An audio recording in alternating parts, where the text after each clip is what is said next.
നടൻ രവി മോഹനുമായുള്ള ബന്ധം അവസാനിപ്പിച്ച് കെനീച്ച ഫ്രാൻസിസ് സോഷ്യൽ മീഡിയയുടെ പുറത്തുവിട്ട പ്രസ്താവനയിലാണ് കെനീഷ ഇക്കാര്യം വ്യക്തമാക്കിയത്. പണ്ട് പറയേണ്ടതിനേക്കാൾ കൂടുതൽ ഞാൻ പറഞ്ഞിട്ടുണ്ട്. അതിൻ്റെ ഭൂരിഭാഗം അനാവശ്യമായിരുന്നു. ഈ കഥയ്ക്ക് ഞാൻ വന്നത് സ്നേഹത്തോടെയാണ്, പോകുന്നത് നിശബ്ദമായും. ചിലയിടങ്ങളിൽ ഈഗോയ് കൊണ്ടും ജഡ്ജ് കൊണ്ടും സൃഷ്ടിക്കുന്ന കഥകൾ കൊണ്ട് നിറയും. അവിടെ നന്മയ്ക്ക് സ്ഥാനമുണ്ടാകില്ല.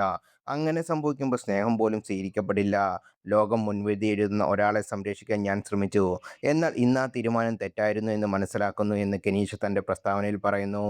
പൊതുജനത്തോടും സിനിമാ രംഗത്തോടും അദ്ദേഹത്തെ സ്നേഹിക്കുന്നവരോടും ഇഷ്ടപ്പെടാത്തവരോടും പരിഹസിക്കുന്നവരോടും അദ്ദേഹത്തിൻ്റെ ജീവിതത്തിന്മേൽ അവകാശവാദം ഉന്നയിക്കുന്നവരോടുമായി പറയുന്നു, രവി മോഹൻ ഇനി നിങ്ങളുടേതാണ്. ഇനി വിശദീകരണമുണ്ടാകില്ല. എൻ്റേതല്ലാത്ത കാരണങ്ങൾക്ക് വേണ്ടി വഴക്കുകളില്ല. നല്ല വ്യക്തികൾക്ക് ജീവിതത്തിൽ ഒരവസരം നൽകേണ്ടി വരുമെന്ന് ഞാൻ കരുതി. എന്നാൽ ഈ സ്ഥലം നുണ പറയുന്നവർക്കും വഞ്ചിക്കുന്നവർക്കും കബളിക്കപ്പെടുകയും ചെയ്യുന്നുള്ളവർക്കാണെന്നും കെനീഷ തൻ്റെ പ്രസ്താവനയിൽ തുറന്നടിച്ചു. റെഡിറ്റിൽ വന്നിരിക്കുന്ന ഒരു പോസ്റ്റിൽ പറയുന്ന, മക്കളോടുള്ള സ്നേഹം കൊണ്ടാണ് രവിമോഹൻ ഈ ബന്ധം പിരിഞ്ഞതെന്നും കെനീഷ രവിയുടെ കാലിൽ വീണ് അപേക്ഷിച്ചിട്ടും നടൻ തീരുമാനം മാറ്റിയില്ലെന്നുമാണ്.